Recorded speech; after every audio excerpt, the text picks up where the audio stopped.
All right, well, it's time for another report from Atlanta, as we're now joined by our co-pub, Josh McCuistion, who is joining us. And Josh has had a very interesting morning because he got on a plane and he saw someone. He's like, oh, someone's on my plane.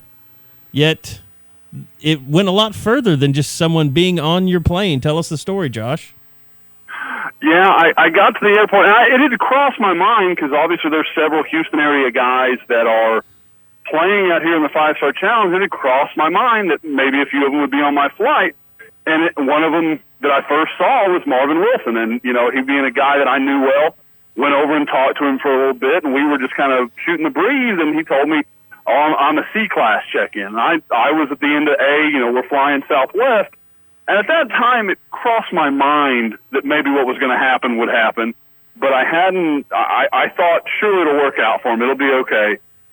So we all board the plane. I'm on a window seat. Everything's going fine. And I see Marvin come in along with 2018 Rivals 250 tight end Mustafa Muhammad. Two big guys get on the plane, and you see them kind of craning their neck. And obviously, I can't see behind me. I'm in my seat. And you can see the disappointment just all over their face. And one of the stewardesses, when Marvin's about 2 rows in front of me, informs them, guys, nothing but middle seats left, just going to have to pick one and go. Well, Marvin looks right at me, and I kind of pat the seat. I'm like, let's go, buddy. Come on, come sit by me.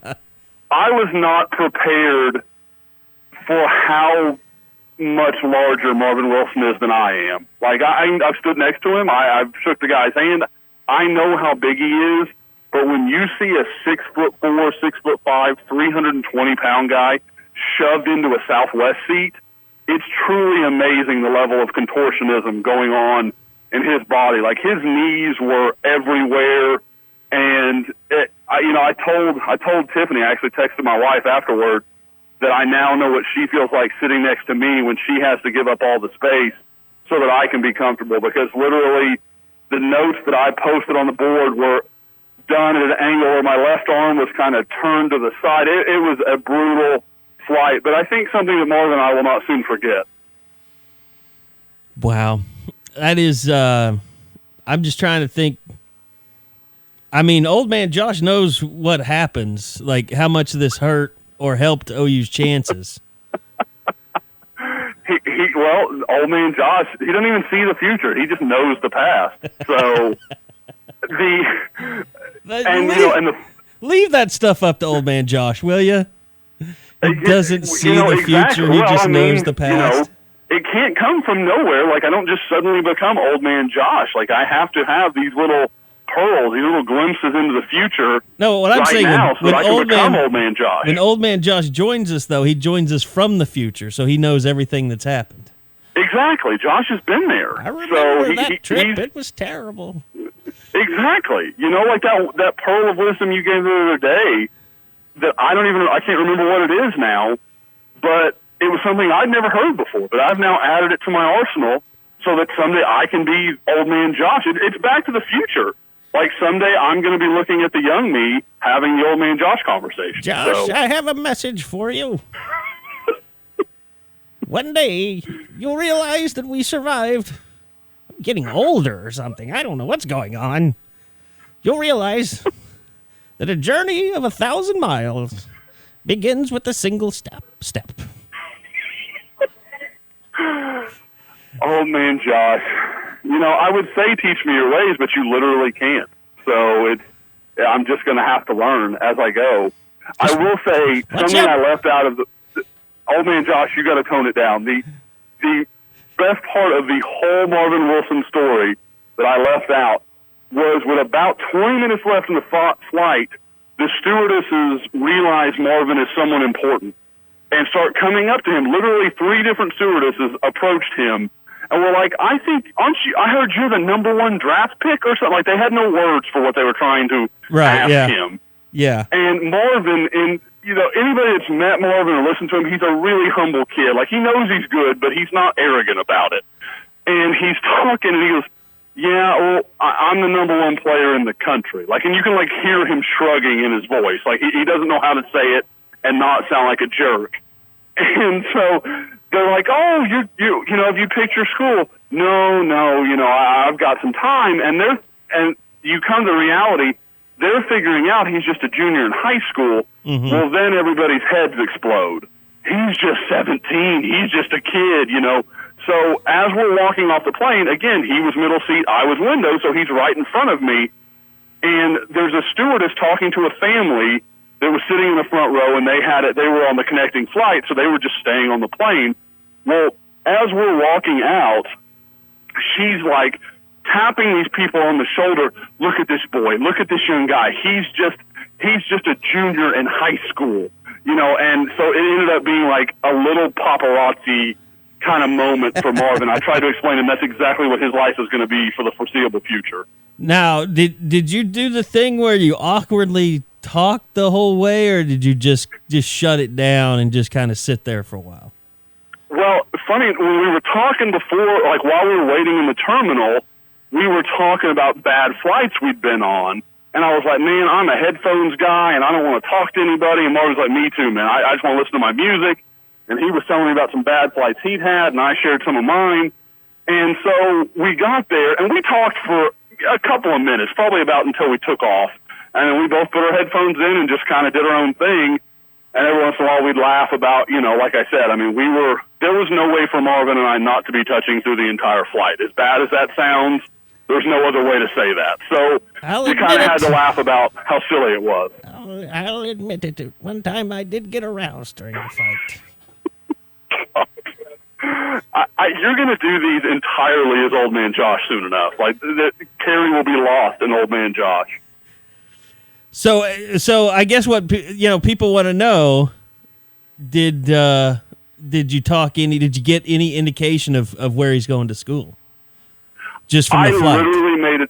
I made a distinct point not to have that conversation with Marvin. I was like, we're not going to talk about that stuff. I'm not going to let him be the poor kid that got trapped next to the recruiting reporter and had to talk about this. And of course I get here to the Rivals conference and there's 50 reporters here, waiting to hear the story. And so I'm telling, and everybody's telling me I should have had my phone on record, just talking to him the whole time. I got a lot of really colorful suggestions. Like secretly recording? Yes, exactly. So there's definitely some morally ambiguous characters within the Rivals.com network, as I've come to learn. But no, I didn't have the heart to do it to him. I couldn't make him talk to me, about that stuff. He's here. We're going to talk to him at least once or twice. So, and he knows we've already had the conversation that he got off free for a few hours, but I'm going to have to hit him up soon. So he knows it's coming. But it felt, like it's one of those things, like the kid just wanted to fly on the plane, and now he's going to have to talk to me for 2 hours. And I don't know how I fill 2 hours of an interview. I wouldn't even know where to begin. You got to be a real windbag like me. I just talk. Okay, so Marvin Wilson, did you guys did you ride the same limo and everything to the hotel? No, we actually went separate. There was the limo, for the players, then they were set up like right as we got to the gate. See, and here's another interesting aspect that I don't think I've shared this part of the story with anyone yet. Even Eddie and Joe are unprivy to this information. Oh, I know what you're getting ready to say. As we get off the plane, Marvin has to go to the bathroom. Well, I wouldn't go so far as to say Marvin and I are friends, but we're definitely, we like each other. We get along. Do I wait for him to get out of the bathroom, or do I just go ahead? There was a serious dilemma for me on how to handle that situation, because we obviously had to go to our gate or go to our get our baggage from claim, and I couldn't make up my mind, so I just went on, and I left Marvin at that point. But he eventually caught me at baggage claim, so I don't know how he feels about that. We haven't had that conversation yet. But there was a true dilemma of if I left him in the bathroom or if I should wait for my quasi-friend. There's so many things I could say right now. I know. There were so many things going through my mind. I did not feel like there was a right decision to be made. And the thing, I was surprised with how quickly everyone was willing to throw their guy Josh into that middle seat. And I've even discussed the etiquette with Marvin. I said, should I have let you have the window seat? He thought, like I did, that it would have been just as awful. He was like, Josh, we'd have been just as uncomfortable. There would have been nothing good about it. So I wanted, for the record, Marvin and I were on the same page how we should handle the middle seat, window seat situation. Well, that sounds just horrible. It's a good thing it was you and not me, though. That's for sure. Oh, like I said, I mean, you can. I've sat next to big people before, bigger guys than me, but nothing like that. That's the biggest person I've ever sat next to, and it was, and thankfully I knew him. Like we could laugh about it. Like if it would have just been some big dude from Detroit that I'd never met before, that would have probably sucked more. Well, that is a cool story, and like you said, I'm sure people are still going to be asking you about it all weekend. I did tell Joe earlier that I probably should have braced him more for the fact that it looks like he's standing in a room full of tax accountants all weekend, because that's what we kind of look like, us recruiting reporter guys. There's a lot of amoeba bodies out there. There's no question. There's a lot of floating body parts kind of in this group. There's no question about it. It's not there's nobody that has to ask who the athletes are and who the reporters are. Really, it should be like a 5-star challenge brought to you by Under Armour and like Munsingwear or something for the reporter people.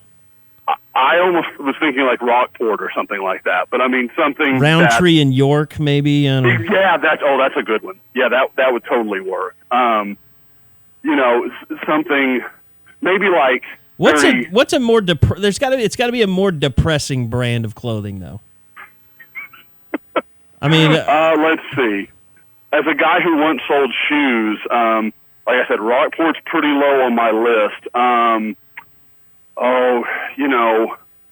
What would you, not Cole Haan, but I mean something like that, like a very mediocre slip-on shoe. Johnston and Murphy. Yeah, that's a good one. Yeah, absolutely. Like, we want to look fancy, but we really can't afford to. And we're going to fall apart thing. In 6 months. Exactly. Yeah. The sole of this shoe will be gone in like 6 months' time. All right. Well, anything else of interest that you want to throw out there before we get out of here? Like I said, I think a few things that really stood out to me. Trey Brown, even amongst these guys, physically looks better than I remembered. He looks, like a guy.